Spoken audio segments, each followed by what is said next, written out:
City 2 town ఇటు present traffic కూడా ఎందుకు నాకు సంతోషంగా అనిపించిందంటే ప్రతిరోజు కూడా మన గవర్నమెంట్ హాస్పిటల్ ఉంటుంది మన మిర్యాలగూడ ప్రతిరోజు కూడా ఈ క్లబ్ తరఫున లయన్స్ క్లబ్ తరఫున కూడా వాళ్ళు మంచిగా ఎర్లీ మార్నింగ్ టిఫిన్ అరేంజ్ చేసి బాగా తినిపిస్తారు మొత్తం కూడా. ఎందుకంటే ఒకరోజు మా పెద్ద బాబుకి నైట్ దెబ్బ తగిలితే నేను అదే గవర్నమెంట్ హాస్పిటల్ పంపిస్తాను.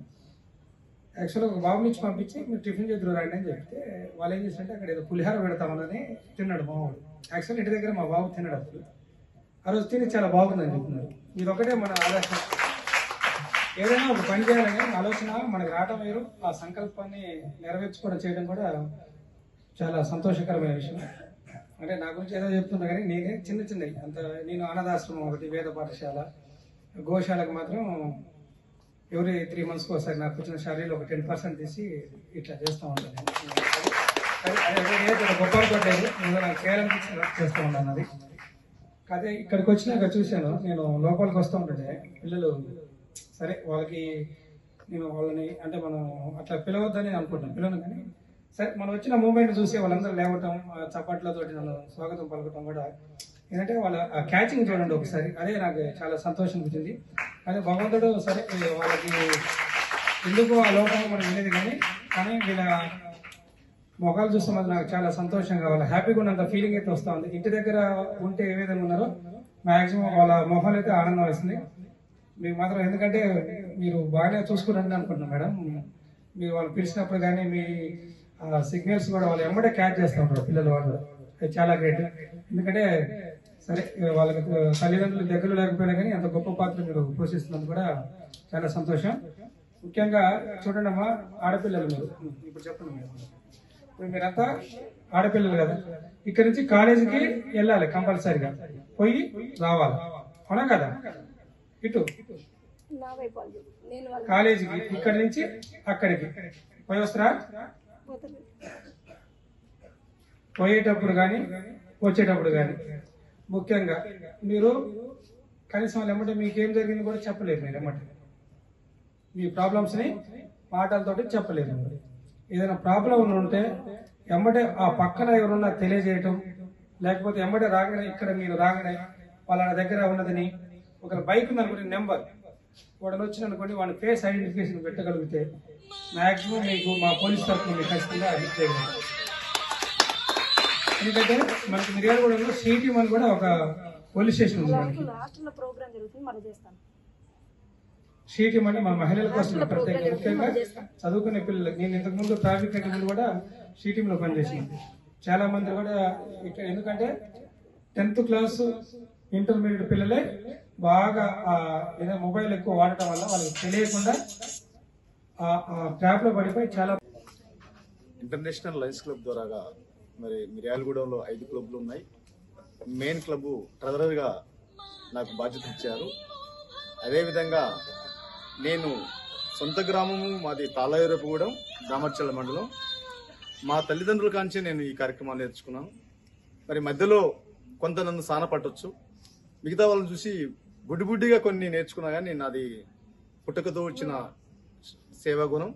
మరి మా కుటుంబ సభ్యులు కూడా దీనికి ప్రోత్సహిస్తారు, దీనికి సపోర్ట్ చేస్తారు. అదేవిధంగా మరి ఇవాళ మాకు చీఫ్ గెస్ట్గా మేళ్లచెరువు నుంచి మోహన్ గారు ఎస్ఐ అనే ఎక్కడ కూడా ఒక చిన్న గర్వం కూడా లేకుండా మరి వారి ఎస్ఐ కుటుంబంలో ఉండి ఏదో చేయాలని ఒక లక్ష్యంతో వారితో మాట్లాడితే మా సొంత సోదరుతో మాట్లాడితే అనిపిస్తుంది. గతంలో 2 సార్లు నేను వారికి ఫోన్ టచ్లోకి వచ్చాను, చెప్పి మొన్న సార్ మీరు రావాలనగానే కనీసం మాకు ఇంత టైం ఇచ్చి వీళ్ళకి నిజమైన ఒక మనిషి ఏ విధంగా బ్రతకాలి, ఏ విధంగా జీవించాలి అనేది ఆయన దగ్గర నుంచి కూడా వారి దగ్గర నుంచి నేర్చుకోవాలి. మరి మా లయన్స్ మిత్రులు ఈ రోజు మరి మాకు టైం ఇచ్చి డైమండ్ శ్రీనివాస్ గారు, కోళ్ల సైదులు గారు, సింగు రాంబాబు గారు, మరి మా అన్నయ్య బాల శ్రీనివాస నాయుడు గారు, మరి అదేవిధంగా డిపెండెన్స్ స్కూలు ప్రిన్సిపాల్ గారు, మరి వారు కూడా ఎన్నో కార్యక్రమాల్లో పాల్గొనటం, మరి వారు కూడా రావటం. ముఖ్యంగా ఇక్కడ ఈ డిపెండెన్స్ స్కూల్ పిల్లలకి మేము హెల్ప్ చేయడం అనేది అది నిజంగా ఆ భగవంతుడు ఇచ్చిన వరం. ఆ భగవంతుడి గుడి దగ్గరే వాళ్ళు కలవటం కూడా జరిగింది. డిపెండెన్స్ స్కూల్ కూడా అవంతిపురంలో వెంకటస్వామి గుడి దగ్గర ఉండటం జరిగింది. ఇక్కడ ఈ పార్వతీ మాతను చూస్తే ఎట్లుందంటే నిజంగా తోడబుట్టిన మాతతో మాట్లాడితే అంత కలగలుపు ఉంటుంది. నిజంగా నువ్వేమి చేయగలుగుతావు మాత, ఏమైనా చేయగలుగుతావు. ఎందుకంటే నీకాడ నిజమైన శక్తి ఆ సామర్థ్యం దేవుడు ఇచ్చిండు.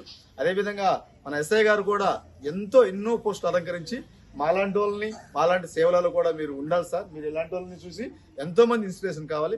మరి భగవంతుడు ఇచ్చిన అవకాశం మానవ జన్మ ఒకేసారి వస్తుంది. ఇక మరి ఏ జన్మలకు వెళ్తాం కూడా మనకి ఎవరికి తెలియదు. ఈ జన్మలో మనం ఏం చేసినా గానీ పాప పుణ్యాలు అనేది మరి ఆ భగవంతుడు ఇచ్చిన వరం. దాన్ని మనం ఆ పుణ్యాల వైపు వెళ్ళాలి, సేవ వైపు వెళ్ళాలి. ఎక్కడున్నా సరే ఏ సేవ అయినా సరే మనం చేసినట్టయితే నిజంగా మన వాళ్ళు మన తోడు పుట్టిన వాళ్ళు కానీ మన వాళ్ళు కానీ ఎంతో గర్విస్తారు. మీ అన్నయ్య ఆ పని చేసిన, మీ తమ్ముడు ఆ పని చేసినంటే ఆ సంతోషం చెప్పలే. అంత సంతోషం నిజంగా వీళ్ళందరితో కలిసినందుకు. మరి నాకు వీళ్ళు నా పిల్లలతో సమానం. నా పిల్లలు వీళ్ళకంటే చాలా పెద్ద పిల్లలు. నా పిల్లలకు పెళ్లిళ్ళైన పిల్లలు కూడా వీళ్ళు కూడా నా పిల్లలుగా భావించుకుంటూ మరి ఇలాంటి అవకాశం నాకు ఇచ్చినందుకు కూడా మీడియా మిత్రులకి అందరు కూడా పేరుకున్న ధన్యవాదాలు ఇస్తూ ఓం శ్రీ స్వామి శరణమయ్యప్ప.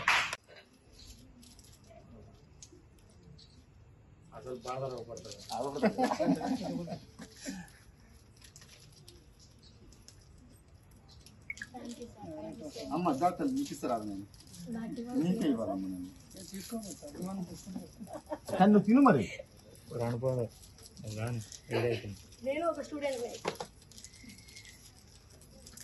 ఇది మాత్రం నువ్వు ఏం చేసినా కానీ నన్ను మర్చిపోవు. ఇది మర్చిపోవచ్చు నేను.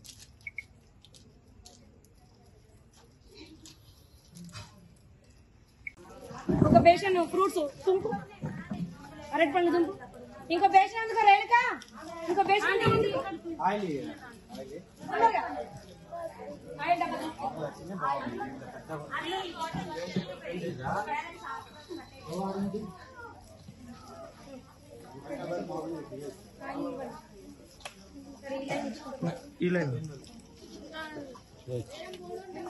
తల్లి